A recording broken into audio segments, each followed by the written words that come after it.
திருச்செந்தூர் அருகே செம்மறி குளத்தில் வாழை, பப்பாளி பயிர்கள் தண்ணீரில் மூழ்கி சேதமடைந்துள்ள நிலையில் மோட்டாருங்கள், மின் கம்பங்கள் தண்ணீரில் மூழ்கி சாய்ந்து விழும் அபாய நிலை ஏற்பட்டிருக்கிறது.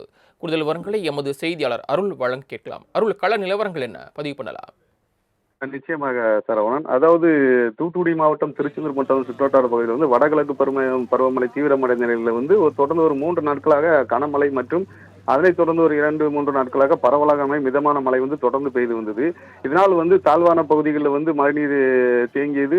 இந்த நிலையில திருச்செந்தூர் அருகே உள்ள செம்பரிக்குளம் பஞ்சாயத்து உட்பட்ட பகுதியில் சுமார் 650 ஏக்கர் விவசாய நிலம் உள்ளது. இந்த விவசாய நிலத்துல 250 ஏக்கர் பரப்பளவுல 2 லட்சம் வாழைகளும், அதனைத் தொடர்ந்து 5 ஏக்கர் பரப்பளவுல வெண்டைக்காய், பூசணி, கத்திரிக்காய் உள்ளிட்ட பல்வேறு இதுகளும் பயிரிடப்பட்டது.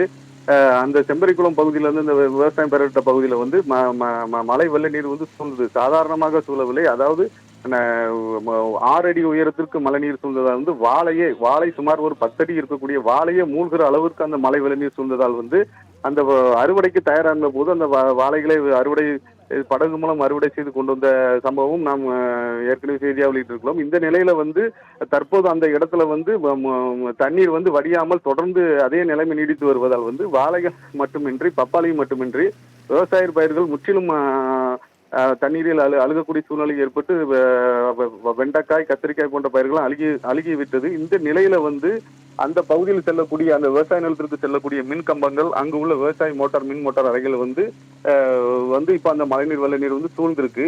இதனால அந்த கட்டிடங்கள், மின் மோட்டார் கட்டிடங்களும் மின் கம்பங்களும் சாய்ந்து விழக்கூடிய அபாயம் ஏற்பட்டது. பெரிய பொருட்சேதம் ஏற்படக்கூடிய, அரசுக்கு இழப்பு ஏற்படக்கூடிய மின் கம்பங்கள் சாயக்கூடிய சூழ்நிலையும் உள்ளது. மேலும் விவசாயிகளும் மின் மோட்டார் அறைகளும் சாய்ந்து விழக்கூடிய அபாயம் ஏற்பட்டுள்ளது.